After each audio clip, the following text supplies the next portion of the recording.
오늘 우리에게 주시는 하나님의 말씀 마태복음 26장 17절부터 35절까지 말씀입니다. 마태복음 26장 17절부터 35절까지 말씀. 이제 봉독하겠습니다. 하나님의 말씀 경청하십시오. 무교절 첫째 날에 제자들이 예수께 다가와서 말하였다. 우리가 선생님께서 유월절 음식을 잡수시기에 준비하려고 하는데 어디에다 하기를 바라십니까? 예수께서 말씀하셨다. 성 안으로 아무를 찾아가서 선생님께서 말씀하시기를 내 때가 가까워졌으니 내가 그대의 집에서 제자들과 함께 유월절을 지키겠다고 하십니다 하고 그에게 말하여라. 그래서 제자들은 예수께서 그들에게 분부하신 대로 하여 유월절을 준비하였다. 저녁때가 되어서 예수께서는 12 제자와 함께 식탁에 앉아 계셨다. 그들이 먹고 있을 때 예수께서 말씀하셨다. 내가 진정으로 너희에게 말한다. 너희 가운데 한 사람이 나를 넘겨줄 것이다.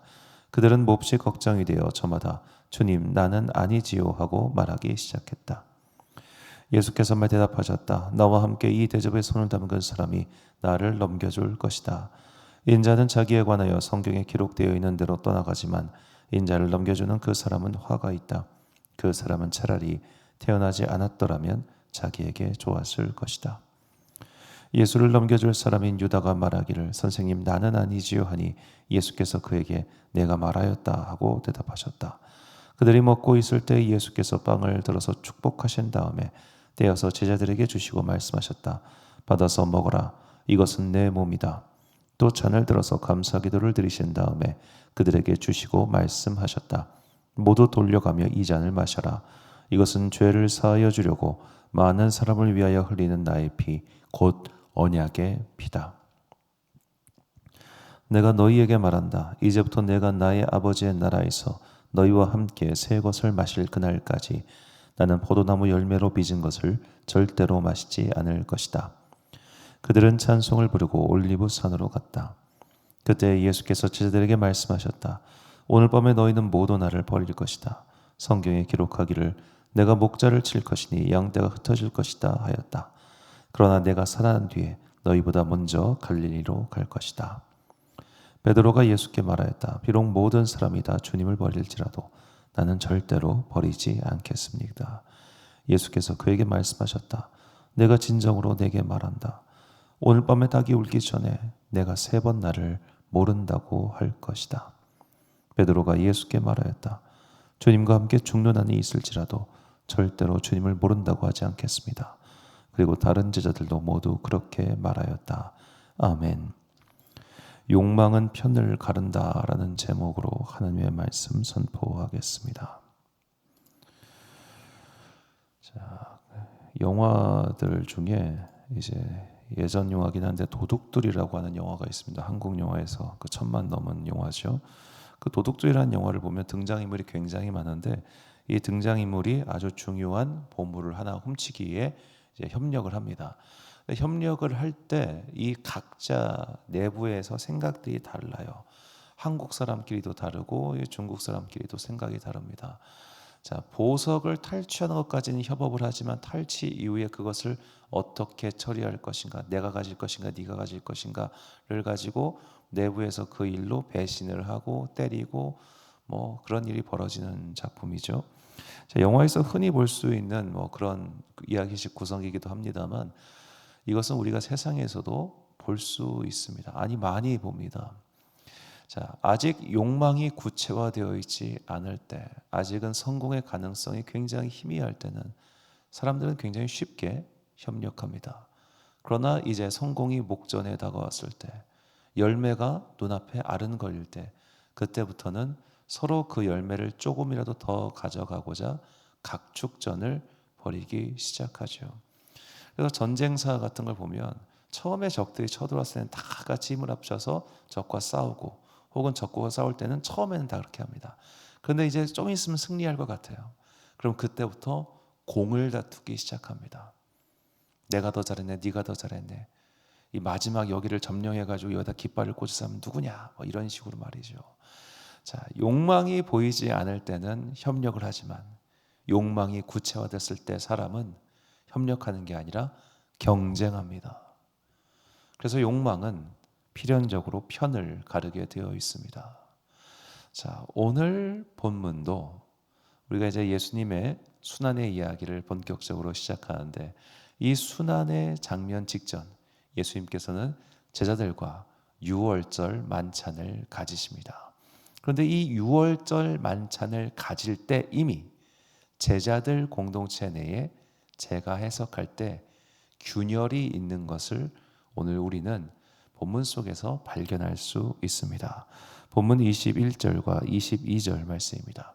그들이 먹을 때에 이르시되 내가 진실로 너에게 이르노니 너희 중에 한 사람이 나를 팔리라 하시니 그들이 몹시 근심하여 각각 여짜오되 주여 나는 아니지요. 자, 이 장면 굉장히 조금 요즘식으로 각색할 필요가 좀 있습니다. 그래야 이해할 수 있으니까. 너희 중에 한 사람이 나를 팔리라. 이 말씀은 지금 이 12명 중에 배신자가 있다는 말입니다. 이 중에 배신자가 있다. 그러니까 배신자가 있다는 말을 들은 제자들이 말합니다. 생각합니다. 일단 근심합니다. 그리고 각각 물어봅니다. 나는 아니지요? 라고 말이죠. 자, 나는 아니지요? 라고 하는 의문형 표현이 굉장히 재밌습니다. 그냥 나 아닌데? 야, 나는 아니야. 이러면 되잖아요. 왜 나는 아니지요? 라고 예수님께 물어봤을까요? 내가 아니면 아닌 건데 왜 물어봅니까? 자, 이 제자들의 심리 상태를 오늘 본문에는 몹시 근심하다라고 나와 있는데, 이 몹시 근심하다라고 번역한 헬라어를 보니까 헬라어는 리페오라고 하는 단어로 비탄하다, 슬퍼하다, 괴로워하다, 마음 상하다라는 단어인데, 이 헬라어 리페오와 어근이라고 해야 될까요? 그게 리오인데 그게 파괴하답니다. 몹시, 이것은 매우 심히 맹렬한, 강렬한. 이 단어가 총 11번 사용되는데 마태복음에서 7번 나옵니다. 그러니까 마태가 되게 좋아하는 단어가 저 스포드라라고 하는 단어인데, 매우 심히 맹렬하게 강하게. 그러니까 이 공관복음서뿐만 아니라 이 공관복음서를 보면은 다 6월절 만찬이 나오잖아요. 6월절 만찬에서 제자들의 이 말을 듣고 제자들이 몹시 반응했다는 표현을 쓴 사람은 마태밖에 없어요. 이것은 아마도 마태가 그 이야기의 당사자로 거기 들어가 있었으니까. 마가와 누가는 거기 없었잖아요. 마태는 거기 있었으니까. 이때 우리가 마음이 굉장히 맹렬하고 강렬하게 리페오했다. 마음이 상했다. 이 말입니다. 자, 이 마음이 상한 게 그냥 가슴 아파 이게 아니었을 것 같아요. 그들의 마음은 분노로 들끓고 있었습니다. 몹시 매우 강렬하게. 왜? 이 중에 배신자가 있다고? 어떤 자식이야? 어느 조직이든 내부의 배신자를 더욱더 혹독하게 다루지 않습니까? 지금 12 중에 배신자가 있대요. 이거 가만히 놔둘 수가 없는 거예요. 그래서 한 명씩 예수 앞에 나가서 묻습니다. 납니까?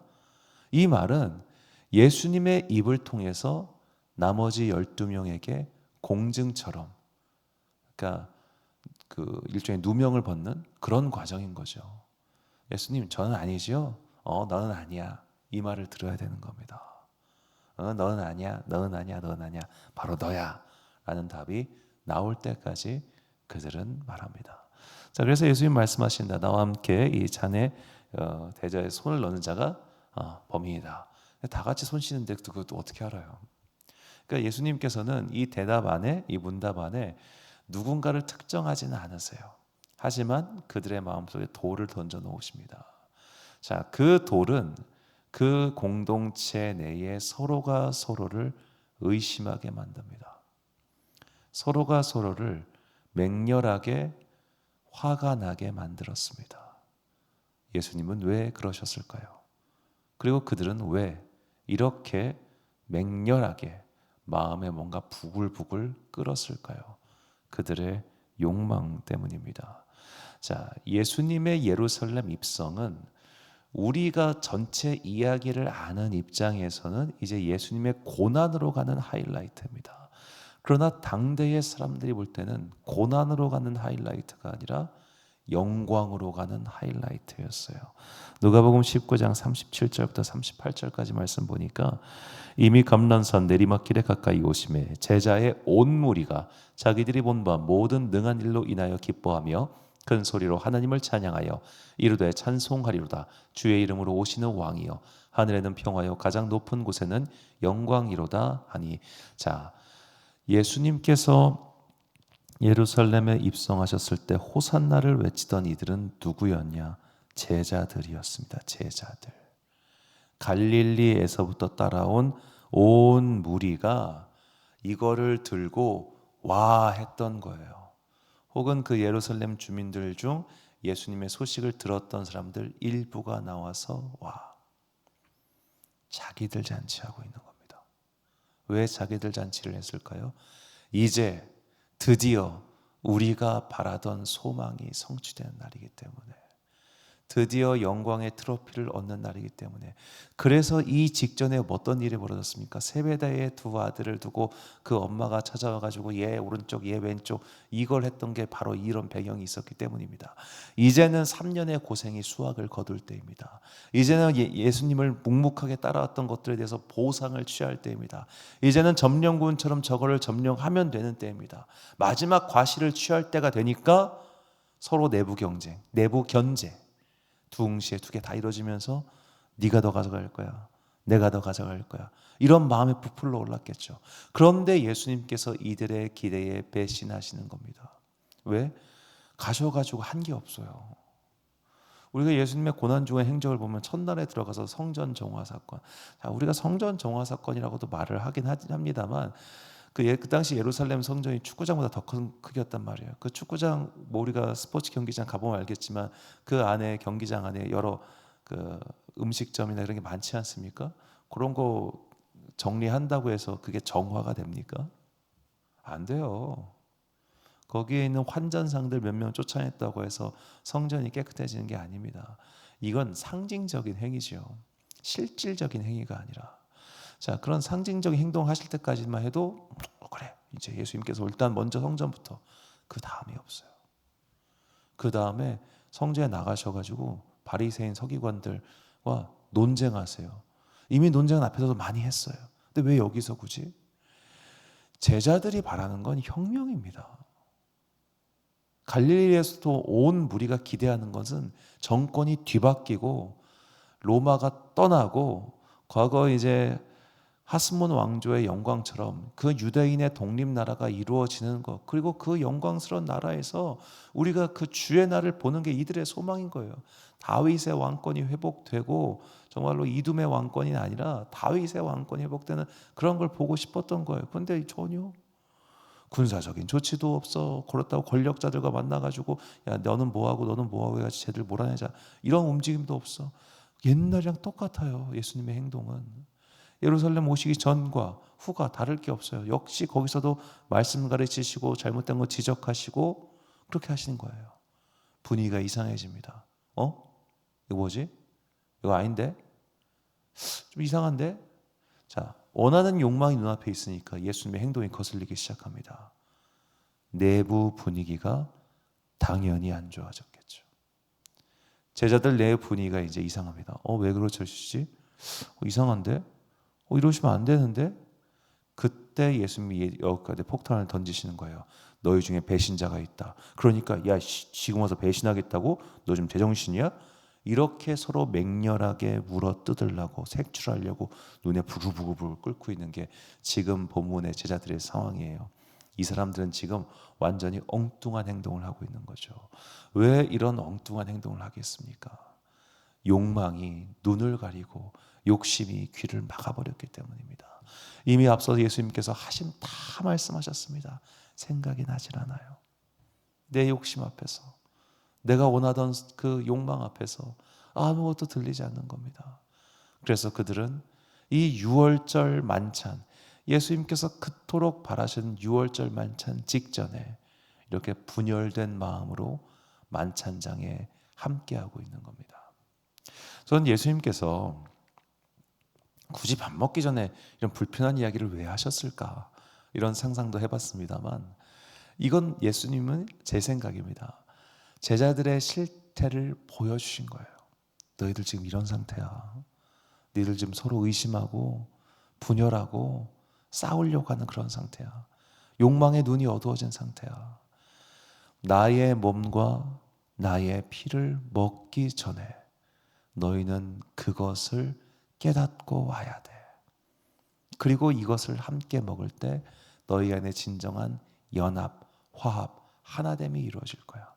여러분, 분열을 알아야 그 다음에 하나됨이 있는 것 아니겠습니까? 내가 지금 찢기고 나뉜 것도 모르면서 어떻게 하나됨을 논할 수 있겠습니까? 저는 이 오늘 본문에 예수님께서 이 6월절 만찬전에 이렇게 제자들 앞에 너희 중에 배신자가 있다라는 그 어마어마한 폭탄을 투여하신 이유는 그 욕망에 눈이 가리고 귀가 가린 제자들에게 나에게 오려면 나와 함께하기 위해서는 그 욕망을 인지하고 깨닫고 없애야 한다. 이것을 가르쳐 주시기 위함이라고 저는 생각합니다. 제가 설교 중에 1인칭을 자주 쓸 때는 해석이 다양한 본문이기 때문에 1인칭을 쓰는 겁니다. 다른 해석도 얼마든지 있을 수 있습니다. 자, 욕망을 중심으로 공동체가 만들어지면 욕망이 성취된 이후에 공동체는 사라지건가 아니면 욕망 직전에 공동체가 분열합니다. 욕망은 그 공동체의 특성을 가장 명확하게 보여줍니다. 그렇다면 우리가 그리스도의 몸과 피를 취한 그리스도인으로서 그리고 하나님 나라를 바라보는 사람으로서 세상의 욕망이 눈앞에 다가왔을 때 그것을 살뜰히 물리칠 수 있는 믿음의 시선이 필요합니다. 시선을 하늘에 두면 정의롭게 살 수 있습니다. 그러나 시선을 땅에 묶어두면 비겁하게 살 수밖에 없습니다. 그래서 사도 바울은 우리에게 이렇게 권면합니다. 갈라디아서 5장 24절과 26절 말씀입니다. 그리스도 예수의 사람들은 육체와 함께 그 정욕과 탐심을 십자가에 못 박았느니라. 헛된 영광을 구하여 서로 노엽게 하거나 서로 투기하지 말지니라. 아멘. 사랑하는 지혜빛 광성교회 성도 여러분, 그리고 이 새벽 함께 깨우고 계신 귀한 주님의 자녀 여러분, 예수님의 제자들은 개인의 욕망 혹은 그들의 아주 사적인 욕망 때문에 지금 이 마지막 때의 마지막 순간 예수님께서 하시고자 하는 메시지를 기억도 못했고 놓쳐버리고 말았습니다. 우리도 그렇게 되어선 안 되겠죠. 견리사의라는 표현이 있습니다. 이익을 봤을 때 의로움을 생각한다. 이익 앞에서 의로움을 생각할 수 있는 사람은 그 가슴 속에 하나님 나라가 있는 사람입니다. 하나님의 보상, 하나님의 알아주심, 그것을 내가 굳건히 믿을 때 지금 눈앞에서 아릉아릉거리는 그 이익 때문에 잘못된 선택을 하지 않을 수 있는 겁니다. 종교개혁자 깔빙의 이야기로 설교를 마치겠습니다. 깔빙이 제네바에서 사역을 하다 쫓겨나요. 그리고 스트라스부르라고 하는 도시에 가서 그곳에서 목회를 합니다. 스트라스부르에 있는 약 400명 정도 되는 프랑스인들, 프랑스 개신교인 사람들과 함께 목회를 합니다. 깔베는 그곳에서 결혼했고 그곳에서 행복하게 목회를 하고 있었습니다. 그런데 다시 제네바에서 콜링이 옵니다. 와서 개혁을 완수해 주십시오 라고 말입니다. 자기를 쫓아낸 자들이 자기를 다시 청빙한 겁니다. 그 부름을 받고 칼뱅은 정말로 요즘은 치면 공황장애였을 것 같아요. 공황장애 같은 게 옵니다. 그때 그 교인들이 얼마나 시달리고 괴롭히겠으면 힘들었겠어요. 지금이야 스위스가 뭐 돈 많은 국가가 됐지만 그때 당시 스위스는 용병 일을 해서 먹고 사는 산악국가 사람들입니다. 산악국가 성정이 원래 굉장히 강한 사람들이었단 말이에요. 가기 싫은 겁니다. 그냥 여기서 좀 온화한 사람들과 함께 평안하게 목회하고 싶었어요. 자, 그런데 내가 여기서 계속 있으면 이것이 하나님의 일을 내가 등한시하는 것인가? 그래서 그가 유명한 표현을 합니다. 내가 나의 심장을 주님께 바칩니다. 나의 심장을 주님께 바친다.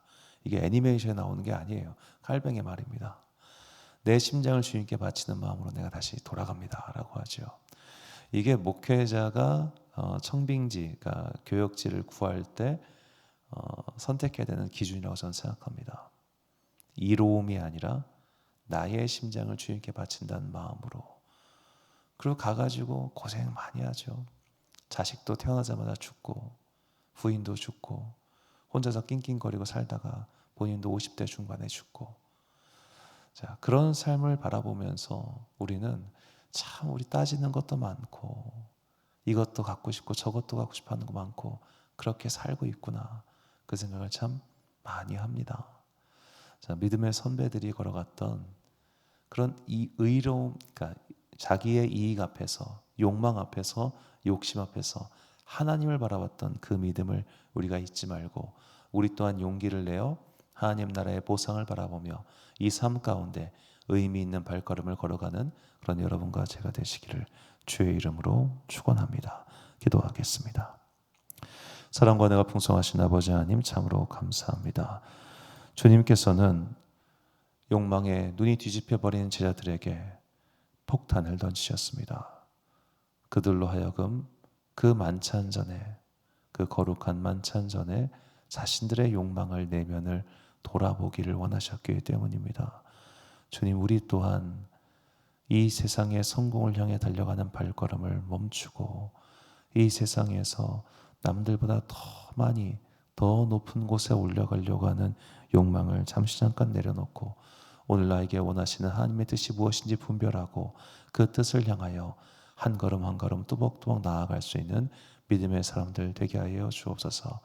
우리의 진정한 믿음의 보상은 오직 하나님 나라에 있음을 잊지 말고 이 땅에서 내가 만나는 손해와 내가 만나는 상처를 너무 큰 것으로 여기지 않고 주를 바라보며 슬기롭게 넘어가는 지혜로운 주의 자녀들 되게 하여 주옵소서. 오늘은 대학 입시 수학 능력 시험이 있는 날입니다. 각자의 삶의 자리에서 열심히 공부한 자녀들에게 지혜와 용기 주시고 그것들을 잘 치를 수 있도록 주님 그들과 함께하여 주옵소서. 오늘 하루도 참 좋으신 우리 주님의 은총과 평강이 모든 주의 자녀들과 함께 하시기를 간절히 소망하오며 이 모든 말씀 우리 구주 예수 그리스도의 이름으로 기도드립니다. 아멘. 오늘의 기도 제목입니다. 개인의 이익, 성공, 오랜 소망의 성취 등 내 앞에서 욕망이 아른거릴 때 살뜰하게 물리칠 수 있는 믿음의 용기와 결단력을 더해달라고 기도하겠습니다. 오늘 주신 기도의 제목 가지고 기도와 묵상에 힘쓰는 하루 되시길 바랍니다. 기도하겠습니다.